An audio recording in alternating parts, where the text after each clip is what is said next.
Que la grâce et la paix vous soient données de la part de Dieu, Père, Fils et Saint-Esprit.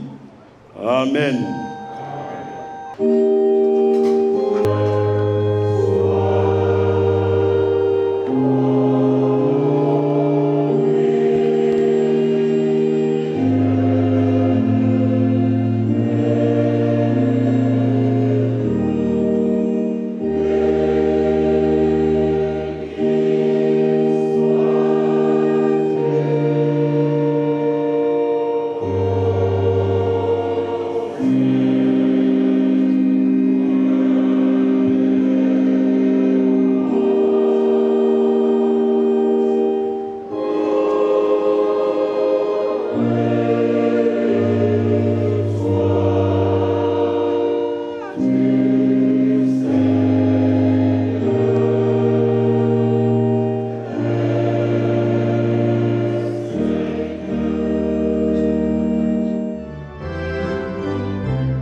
Fais de nous terre, une bonne terre ouverte à ta parole, par le concours de ton Saint-Esprit, au nom de Jésus. Amen. Lecture de l'Ancien Testament, tirée du livre du prophète Jonas, le chapitre 1, les versets 1 à 7, puis le chapitre 3, les versets 1 à 10. La parole de l'Éternel fut adressée à Jonas, fils d'Amittai, en ces mots.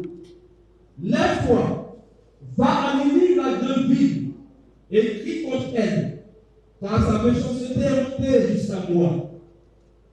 Et Jonas se leva pour s'enfuir à Tarsis, loin de la face de l'Éternel. Il descendit à Jaffo, et il trouva un navire qui allait à Tarsis.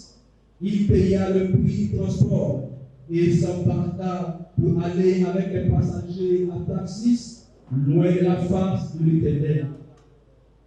Mais l'Éternel fit souffler sur la mer un vent impétueux, et il se leva sur la mer une grande tempête. Le navire menaçait de faire naufrage. Les mariniers eurent peur. Ils imploraient chacun leur Dieu, et ils jetaient dans la mer les objets qui étaient sur le navire, afin de se le rendre plus léger. Jonas descendit au fond du navire, se coucha et s'endormit profondément. Jonas chapitre 3, 1 à 10.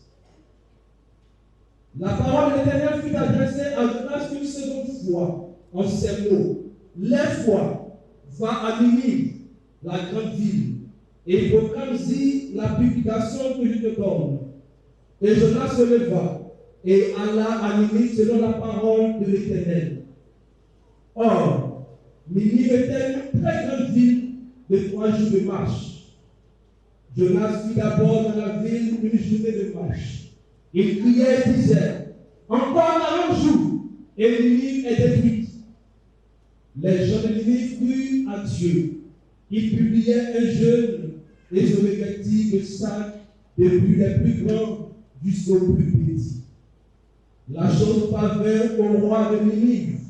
Il se leva de son trône, ôta son manteau, se couvrit des sacs et s'assit sur la cendre.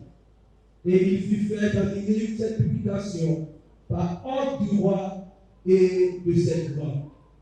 Que les hommes et les bêtes, les bœufs et les brebis, ne goûtent de rien, ne pèsent point et ne boivent point d'eau. Que les hommes et les bêtes soient couverts de sacs, qu'ils crient à Dieu avec force, et qu'ils reviennent tous de leur mauvaise voie et des actes de violence dont leurs mains sont coupables. Qui sait si Dieu ne reviendra pas et ne se repentira pas, et s'il ne renoncera pas à son ardente colère, en sorte que nous ne périssions point. Dieu vit qu'il s'agissait ainsi et qu'ils revenaient de leur mauvaise voie. Alors Dieu se repentit du mal qu'il avait résolu de leur faire et ne le fit pas. L'herbe sèche, la fleur tombe, mais la parole de Dieu demeure éternellement. Amen.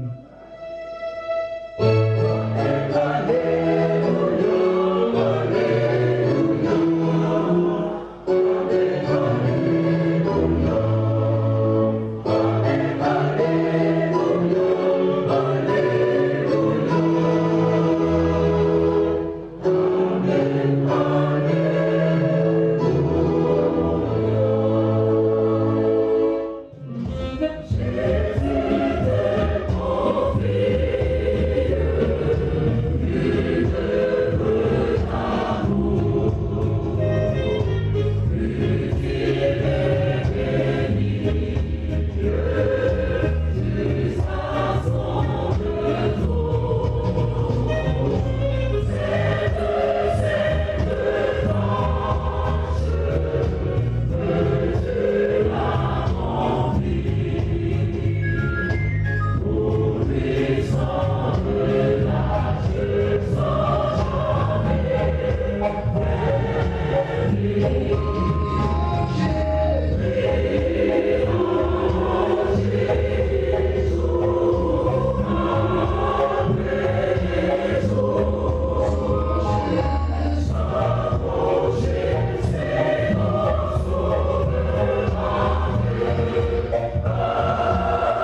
béni jusqu'à son retour. Cette tâche que tu l'as accomplie, pour lui sans de là, je sens jamais permis. Oh,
Au nom de Jésus.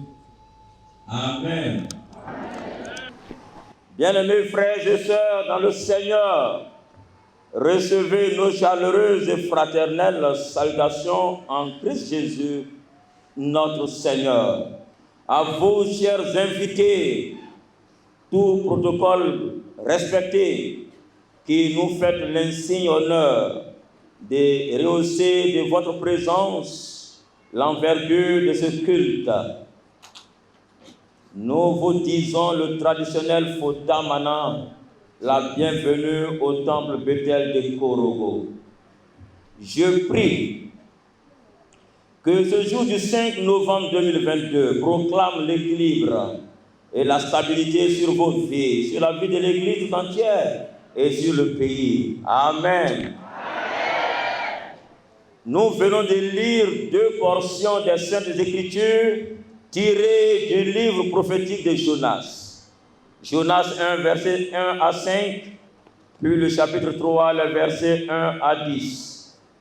De cette lecture, 2 versets ont retenu notre attention. Jonas 1, verset 4, qui dit ceci.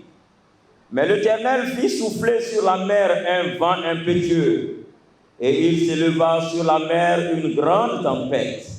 Le navire menaçait de faire naufrage. Et plus loin, Jonas 3, le verset 1, où nous lisons « La parole de l'Éternel fut adressée à Jonas une seconde fois en ces mots. » De ces 2 versets, nous avons dégagé le thème suivant. Dieu tient à son dessein. Dieu tient à son dessein. En quoi ce thème est-il valable pour nous, peuple béni de Dieu? Pour répondre à cette interrogation, nous allons présenter d'abord la situation contextuelle, ensuite montrer les raisons pour lesquelles Dieu tient à son dessein, et pour finir, faire une application du thème à notre personne. Un contexte historique. L'auteur du livre titré Jonas, qui signifie colombe, n'est pas explicitement mentionné. Jonas a été envoyé chez les Assyriens, les ennemis des Juifs, en vue de leur annoncer l'amour de Dieu qui est au-dessus de tous les dieux. Au lieu d'obéir, Jonas s'est embarqué sur un navire pour aller à Tarsis dans la direction opposée. Face à cette rébellion, l'Éternel, le Dieu Tout-Puissant, a fait souffler un grand vent pour contraindre le prophète à accomplir la mission qui lui a été confiée. Cet homme a été jeté dans la mer en ébullition. Il a été avalé par un gros poisson qu'il a vomi non loin de son lieu de prédication. Face à cette expérience terrible, Jonas va capituler et se rendre à Ninive pour proclamer le message de Dieu. À sa prédication, les Ninivites, depuis la cour royale jusqu'aux enfants, vont tous s'humilier en se tournant vers l'Éternel. Notre péricope nous révèle la mission confiée au prophète par Dieu. Les versets de méditation desquels est extrait notre thème stipule: mais l'Éternel fit souffler sur la mer un vent impétueux, et il s'éleva sur la mer une grande tempête. Le navire menaçait de faire naufrage. La parole de l'Éternel fut adressée à Jonas une seconde fois en ces mots. Jonas 1, le verset 4, et Jonas 3, le verset 1. D'où notre thème: Dieu tient à son dessein. Dieu tient à son dessein. Mais pourquoi Dieu tient-il à son dessein? Cette question nous introduit dans le second point de notre développement, savoir pourquoi Dieu tient-il à son dessein. Avant tout propos, découvrons ce que renferment les vocables tient et dessein. Tient du verbe tenir signifie être très attaché à quelque chose ou à quelqu'un. Perdure dans l'espace ou le temps, rester partisan de, tenir à cœur. Quant au concept dessein, il signifie l'intention d'exécuter quelque chose.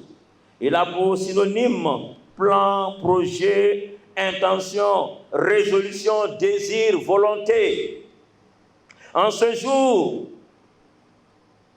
de joie et d'espérance, nous voulons simplement dire que Dieu est très attaché à son projet. Depuis la chute d'Adam, Dieu, dans son grand amour, a aussitôt déployé son plan de salut, car il veut que tout homme vienne à lui pour être sauvé. Il a envoyé plusieurs serviteurs dans le monde pour annoncer cette bonne nouvelle, parce qu'il accorde un grand prix à sa résolution. Quelles sont alors les raisons pour lesquelles le Seigneur est très attaché à son dessein? Nous en donnons ici 3. La première est que Dieu n'aime pas la mort du méchant. Les auditeurs du prophète Jonas étaient méchants, cruels, durs. Par exemple, le roi avait l'habitude de brûler une ville hostile après sa capture, puis de mutiler tous les prisonniers mâles adultes en leur coupant les mains et les oreilles et en leur crevant les yeux. Ils étaient ensuite entassés pour périr torturés par le soleil, les mouches. Les enfants, garçons et filles étaient brûlés vivants sur un bûcher. Le chef de la ville hostile était emmené en Assyrie pour être démembré vivant pour le plus grand plaisir du roi. Il ne connaissait pas le vrai et le grand Dieu d'Israël. La ville de Ninive était sur le point d'être anéantie.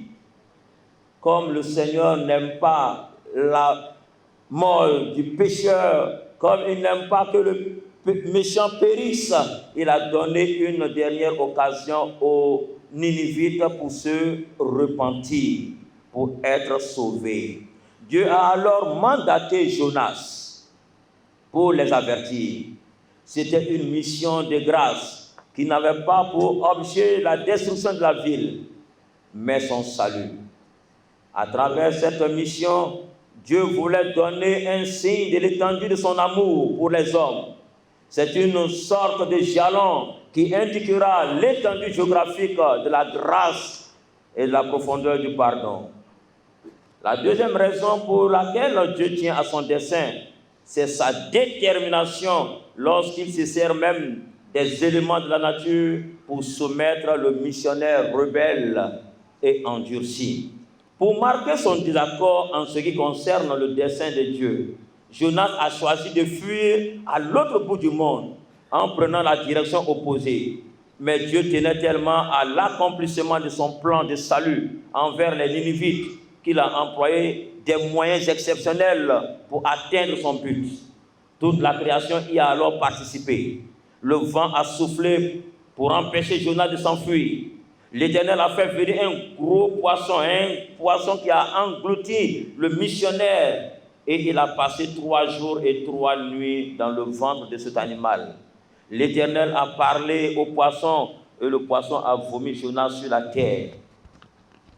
La troisième et dernière raison pour laquelle Dieu tient à son dessein, c'est que Jonas est une figure du Messie. Jonas, une préfiguration du Messie. Jonas a été jeté dans la mer pour sauver ses coéquipiers, comme Jésus s'est donné pour notre salut. Jonas a annoncé la mort et la résurrection de Jésus à travers les 3 jours qu'il a passés dans le ventre du poisson. Il a prêché le salut par grâce et révélé l'amour de Dieu à toute l'humanité. Il a permis à de grands pécheurs de découvrir l'amour de Dieu. Dieu tient à son dessein. Quelle application à notre personne? Nous abordons ainsi le 3e et dernier point de notre développement. Dieu tient à son dessein une application à notre personne. L'histoire du prophète Jonas est un grand témoignage. Je veux dire à quelqu'un que les blocages que tu connais en ce moment sont la porte de la révélation du plan caché de Dieu pour toi. Car Dieu tient à son dessein. Je rends grâce à Dieu, le rocher des âges, le maître du temps et des circonstances, pour sa patience envers moi, ce Jonas du 21e siècle. Lorsqu'il me parlait tantôt d'une manière, tantôt d'une autre, surtout cet accident tout seul à moto, lorsque j'allais à Fergué pour travailler en 2014, j'ai vu la brièveté de la vie. Et ce qui me faisait peur, c'est qu'il est écrit qu'on demandera beaucoup à ceux-là qui en a beaucoup donné. Il se trouve que l'Éternel a beaucoup investi en moi. Alors lorsque le bishop m'a posé la question de savoir si j'étais encore intéressé par la question du Saint-Ministère, sans réflexion, sans hésiter, sans préparation, j'ai tout de suite répondu oui, parce que je savais que si je m'amusais, le Seigneur n'hésiterait pas à m'enlever de la terre. Je ne saurais donc terminer ce témoignage sans dire merci à tous les instruments que le Seigneur, dans sa grâce, a utilisés pour que je sois là où je suis. Pour finir, retenons que Dieu n'a pas besoin de notre avis pour nous enrôler dans son service. Comme Jonas, parce qu'il tient à son dessein, Dieu ne change pas son projet de base pour l'homme. Ce projet consiste à pardonner aux pécheurs repentants. Le pardon de Dieu est donc lié au repentir des hommes. Mais encore faut-il que ce repentir soit sincère. Dieu connaît nos cœurs. Impossible de le tromper. Il discerne les vraies repentances des fausses. Les Ninivites avaient plaidé coupable sur toute la ligne. Ils s'étaient engagés à réformer leur vie et pas seulement à exprimer de simples regrets. Dieu leur a donc pardonné leurs nombreux péchés. En cette année où la conférence annuelle de l'Église méthodiste unie est en réflexion sur le thème Église et tradition, laissons l'Évangile éclairer nos traditions. Venons tous au Seigneur Jésus-Christ, Le salut et le pardon sont possibles, quelle que soit l'ampleur de nos péchés. Faisons de Jésus-Christ notre ami et nous vivrons. Que Dieu vous bénisse. Amen. Prions humblement d'accepter dans ta miséricorde nos prières qui montent vers le trône de ta majesté divine. Nous te prions pour le monde entier, particulièrement aujourd'hui, suivant l'actualité, en ces points chauds où la guerre sévit. Nous te prions pour l'Afrique et pour la Côte d'Ivoire. Donne à toutes les nations ta paix. Nous te présentons leurs dirigeants, en particulier le chef de l'État ivoirien, le gouvernement et toutes les institutions du pays. Inspire-les pour les actions qui consolident la cohésion sociale et boostent le progrès et la prospérité. Nous te prions pour l'Église partout dans le monde, particulièrement pour l'Église méthodiste unie Côte d'Ivoire, pour son bishop, son corps pastoral, ses ouvriers laïcs et ses fidèles en tout lieu. Soutiens, Seigneur, l'œuvre de ton Église et son combat par l'éclatante puissance du Saint-Esprit. Seigneur, nous te bénissons parce que tu nous donnes ce jour comme jour d'action de grâce. Tu nous donnes un nouveau berger, le révérend pasteur Koulibaly Nolara-Pierre, que tu as suscité au sein de ce peuple. Tu l'as appelé, tu l'as établi dans ta grande souveraineté. Seigneur, comme nous venons tout à l'heure d'entendre son témoignage dans le message qu'il a adressé à ton peuple, nous te prions de lui accorder la force du ministère, la joie du service, ton esprit d'amour, de foi et de puissance, afin qu'il te soit toujours reconnaissant.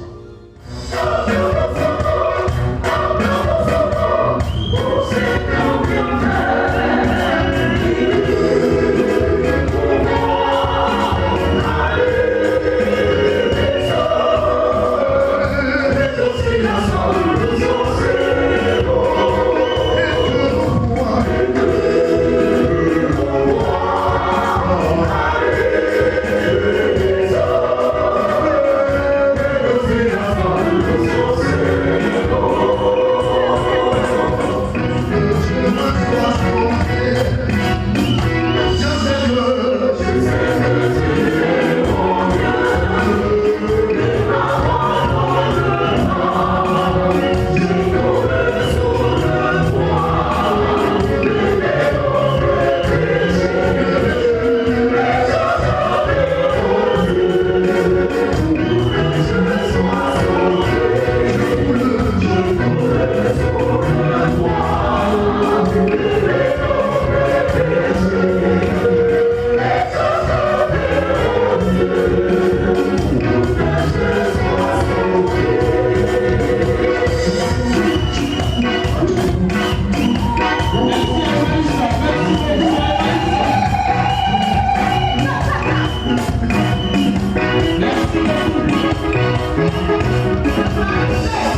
bénédiction, une source d'action de grâce pour les individus qui ont contribué, pour les familles qui ont apporté, pour les communautés qui se sont mobilisées et pour toutes les associations qui n'ont pas voulu se faire compter sur le temps.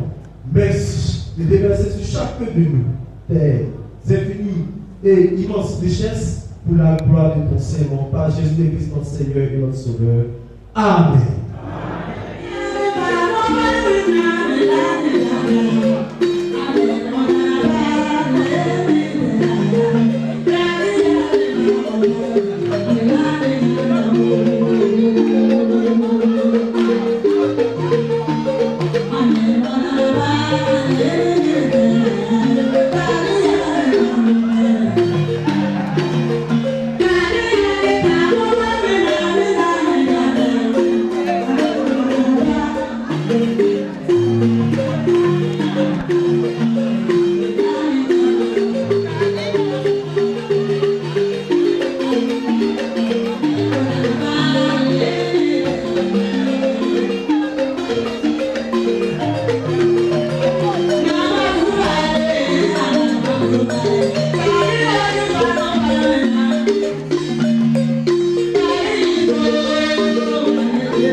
notre Seigneur Jésus-Christ, vous rendre capable de bonne œuvre pour l'accomplissement de sa volonté et fasse en vous ce qui est agréable.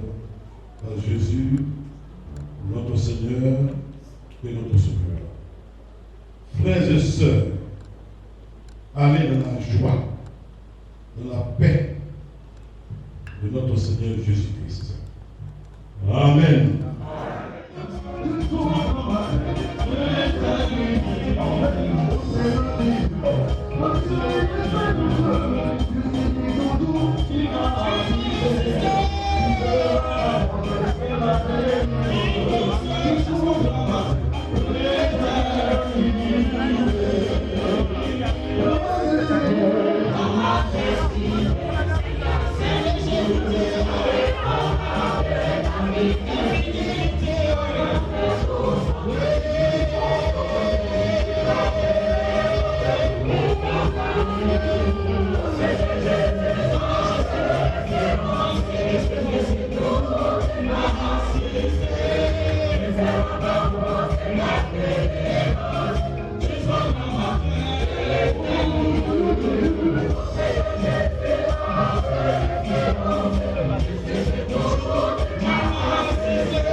Cette célébration a été marquée par une forte délégation de pasteurs venus en grand nombre, parents, amis, collaborateurs, corps administratifs et religieux de la région n'ont pas voulu manquer ce grand rendez-vous et ont démontré leur joie et leur marque d'affection au révérend Pierre Koulibaly par des dons en nature et en espèces.